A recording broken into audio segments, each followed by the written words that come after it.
युग यामिनी और अपने पापा को याद करते हुए हिम्मत दिखाते हुए कहता है, पर मैं उस गांव में जाऊंगा चाहे कुछ भी हो जाए। मुझे उस गांव में जाना है क्योंकि वही गांव है जहां पर मेरे पापा की लाश है और मुझे किसी भी हालत में मेरे पापा की लाश चाहिए, किसी भी हालत में।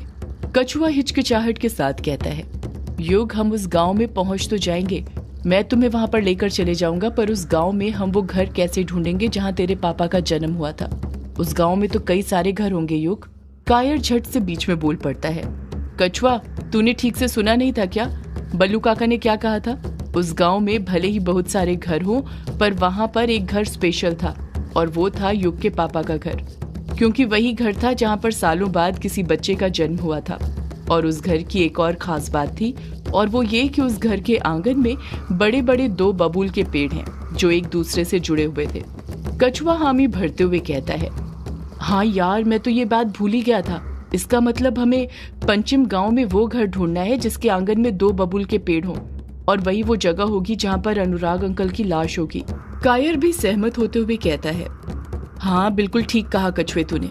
युग हड़बड़ाहट के साथ बोल पड़ता है, तो फिर देर किस बात की, हमें अभी निकल जाना चाहिए। कायर हैरानी के साथ कहता है, क्या कहा अभी? अब तो रात हो गई है यार, हम कल सुबह निकलते हैं ना। तूने सुना नहीं था क्या कछुए ने क्या कहा? उस गांव में औरतों और बच्चों के रोने की आवाजें सुनाई देती हैं। मुझे नहीं लगता उस गांव में रात में जाना ठीक होगा, हम सुबह निकलते हैं ना। युग मना करते हुए कहता है, नहीं, हम सुबह तक इंतजार नहीं कर सकते हैं कायर। मैंने कहा ना, वक्त बहुत कम है। मुझे 3 दिन के अंदर कैसे भी करके उस काले साई को अपने पापा की लाश सौंपनी है, और आज का दिन तो वैसे भी निकल ही गया है। अब बस 2 ही दिन बचे हैं मेरे पास। कछुआ युग को बीच में टोकते हुए कहता है, युग तुझे पता है 2 दिन बाद क्या है? युग मुंह बनाते हुए कहता है, क्या है 2 दिन बाद? कछुआ जवाब देता है, 2 दिन बाद रेड मून आने वाला है। उस काले साई ने रेड मून से पहले तेरे पापा की लाश क्यों मंगाई है? युग नाव में अपना सिर हिलाते हुए कहता है, मुझे नहीं पता कछुए, मुझे बस इतना पता है अब 2 दिन से पहले मुझे अपने पापा की लाश ढूंढनी है, साथ में उस काले साई को भी देनी है, इसलिए मैं देर नहीं कर सकता। हमें अभी इसी वक्त ही निकलना चाहिए। कछुआ हामी भरते हुए कहता है, ठीक है, फिर आज ही निकलते हैं, अभी इसी वक्त। कोई कुछ कहता उससे पहले ही अभिमन्यु बौखलाहट के साथ कहता है, तुम तीनों पागल हो रहे हो क्या? क्यों मौत के मुंह में कदम रखने जा रहे हो? जानते हो वहां पर खतरा है, फिर भी वहां पर जाने की बात कर रहे हो? युग गुस्से के साथ कहता है, हाँ अभिमन्यु, क्योंकि वहां पर जाना जरूरी है, समझा? अभिमन्यु तुरंत बोल पड़ता है, कोई जरूरी नहीं है युग, ऐसा बस तुझे लगता है। और मान ले तुम लोग वहां पर चले भी गए, और यदि वहां पर तेरे पिता की लाश नहीं मिली तो? युग अभिमन्यु को घूरते हुए कहता है, कायर ने उस काले साई की पहेली सुलझाई है, उसके हिसाब से पापा की लाश वहीं पर है, और तू देखना पापा की लाश वहीं पर होगी। अभिमन्यु झट से पलट कर कहता है, तू किस पहेली की बात कर रहा है युग? वो जो उस काले साय ने दी थी, जरा दिमाग से तो काम ले। भला वो काला साया तुम्हें कोई पहेली क्यों देगा? तुम लोग उसकी बातों का बस एक अलग ही मतलब निकाल रहे हो। अगर उसे पता होता कि तेरे पापा की लाश कहाँ पर है तो वो खुद वहाँ पर नहीं चले जाता क्या? युग जवाब देता है, हो सकता है वो वहाँ पर नहीं जा सकता हो, इसलिए उसने हमें बोला हो, कोई चीज उसे वहाँ पर जाने से रोक रही हो। अभिमन्यु युग को फिर से समझाने की कोशिश करते हुए कहता है, युग ऐसा कुछ नहीं है, वो काला साया है, उसके पास कई शक्तियां हैं, वो कहीं भी आ जा सकता है अपनी काली शक्तियों की मदद से। और मैं कह रहा हूँ ना, तेरे पापा की लाश वहाँ पर नहीं होगी, मेरी बात मान ले। युग अभिमन्यु की बात पकड़ते हुए कहता है, कैसे मान लो अभिमन्यु तेरी बात? तूने तो ये भी कहा था ना कि यामिनी नाम की कोई लड़की है ही नहीं, वो सब तेरा वहम है, पर वो थी ना। और इतना ही नहीं, तूने तो ये भी कहा था कि वो झरना भी नहीं है, पर तूने देखा ना, वहां पर झरना भी मिला था और यामिनी का शरीर भी।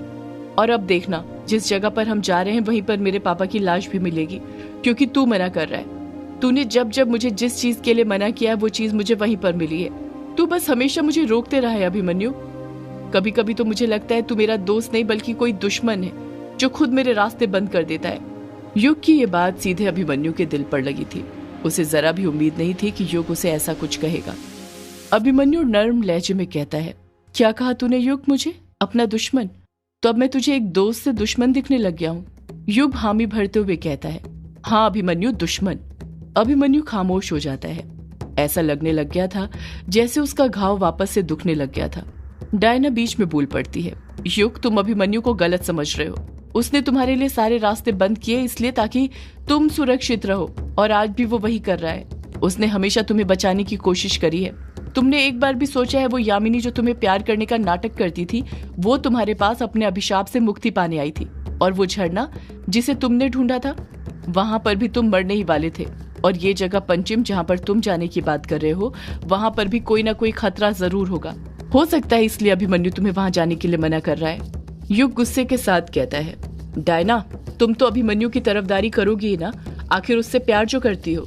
अभिमन्यु युग को घूरते हुए कहता है, युग बस बहुत हुआ, चुप कर, बहुत बोल लिया तूने। युग पलट कर कहता है, लगता है अभिमन्यु अब तेरे दिल में भी डायना के लिए प्यार जाग ही गया है, तभी उसके लिए मुझ पर चिल्ला रहा है। अभिमन्यु, तुझे तो तेरा प्यार मिल गया, पर मेरे प्यार का क्या? मैं उससे जुदा हूं ना। अभिमन्यु खांसने लग जाता है। ऐसा लग रहा था जैसे धीरे धीरे उसकी तबीयत खराब हो रही हो। वो अपने सीने पर हाथ रख लेता है। डायना घबराते हुए कहती है, अभी तुम ठीक हो ना? बैठ जाओ, ज्यादा गुस्सा मत करो। ये नहीं मानता तो मरने दो इसे, जाने दो। इसके लिए तुम अपनी तबीयत क्यों बिगाड़ रहे हो? अभिमन्यु डायना को गुस्से से घूरते हुए कहता है, डायना, तुम अपना मुंह बंद रखो। अभिमन्यु के दिल में अभी भी युग के लिए प्यार था।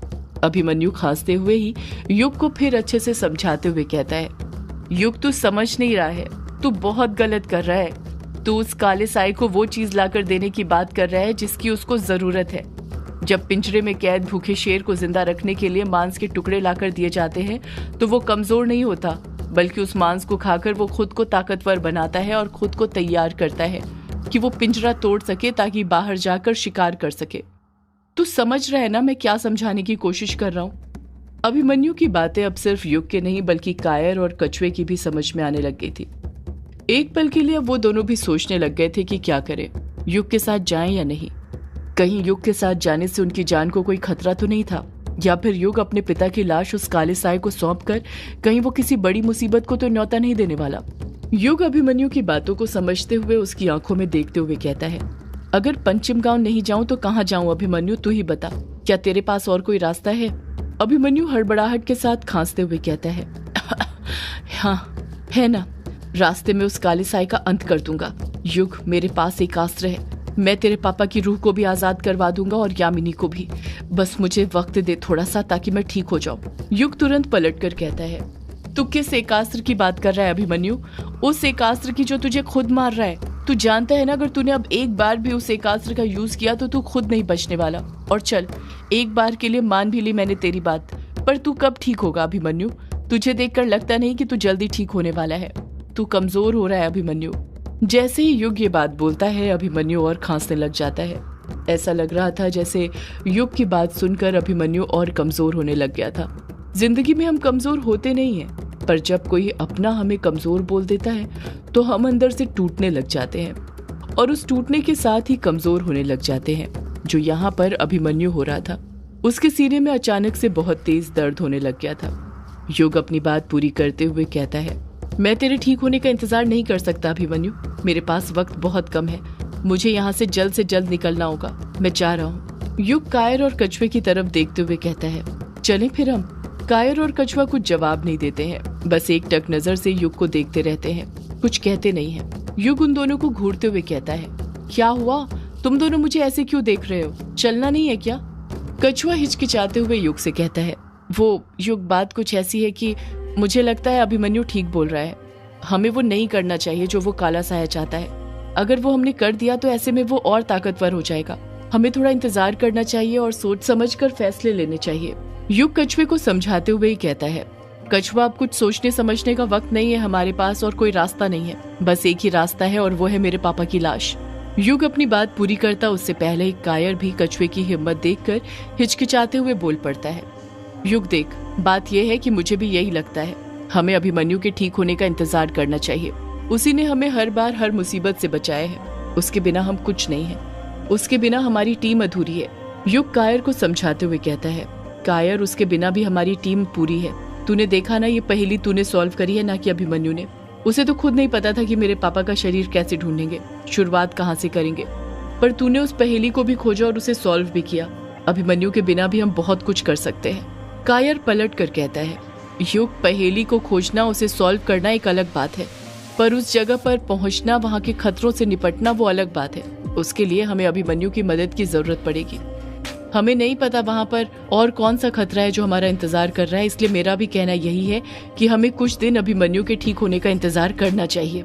युग गुस्से के साथ कहता है, अभिमन्यु ठीक नहीं होने वाला, तुम्हें दिख नहीं रहा वो मर रहा है। धीरे धीरे उसका घाव उसके सीने से अब उसके पूरे शरीर पर फैलने लग गया है। तुम्हें उसका हाथ दिखाई नहीं दे रहा? जैसे ही युग ये बात बोलता है, सब लोग अभिमन्यु के हाथ की तरफ देखने लग जाते हैं और जैसा युग ने कहा था वैसा ही हो रहा था। अभिमन्यु के दाएं हाथ की उंगलियां काली होने लग गई थी।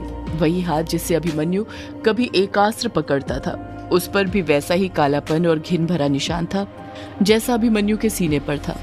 जैसे ही अभिमन्यु को एहसास होता है कि सब लोग उसके हाथ को ही देख रहे थे, वो तुरंत अपना हाथ अपनी पीठ के पीछे छुपा लेता है और उनसे अपनी नजरें चुराने की कोशिश करने लग जाता है। कछुआ कुछ गुस्से के साथ कहता है, अभिमन्यु को कुछ नहीं होने वाला, समझा तू युग, वो ठीक हो जाएगा। युग हंसने का नाटक करते हुए कहता है, ये तू बोल रहा है कछुआ? वही कछुआ जिसने अपने टैरो कार्ड से भविष्यवाणी करी थी कि अभिमन्यु मर जाएगा। तुझे तो अपने टैरो कार्ड पर बहुत विश्वास था ना, अब क्या हुआ? युग जैसे जैसे बातें करते जा रहा था, उसकी कलाई पर जो 4 निशान बने हुए थे, उनमें से जो चौथा इन्फिनिटी का निशान था, जो उस वक्त आया था जब यामिनी और वो पानी के अंदर थे, वो इन्फिनिटी का निशान अब उभरने लग गया था, जैसे बॉडी में से बाहर आने की कोशिश कर रहा हो। उसमें मूवमेंट भी होने लग गया था। युग की बातें सुनकर ऐसा लग रहा था जैसे वो ये बात बोल नहीं रहा था, बल्कि उसके अंदर से कोई और बोल रहा था। कछुआ पलटकर युग से कुछ कहता उससे पहले ही कायर बोल पड़ता है, युग तू कुछ भी बोल, पर जब तक अभिमन्यु ठीक नहीं हो जाता, हमारे साथ नहीं चलता, हम भी तेरे साथ नहीं चल सकते। युग कायर और कछुए को गुस्से से घूरते हुए कहता है, तुम दोनों को नहीं चलना मेरे साथ तो मत चलो, मुझे तुम्हारी कोई जरूरत नहीं, मैं अकेला ही वहां पर चले जाऊंगा। अभिमन्यु युग को फिर रोकने की कोशिश करते हुए कहता है, युग रुक जा, तू वहां पर अकेले नहीं जा सकता। देख कायर और कछुआ भी मान गए हैं, तू भी मान जा। युग पलट कर कहता है, तेरी बात तो मानेंगे ही ना अभिमन्यु, वो तेरे जो दोस्त हैं, मेरे थोड़ी। अभिमन्यु चुप खड़ा रहता है। युग गुस्से के साथ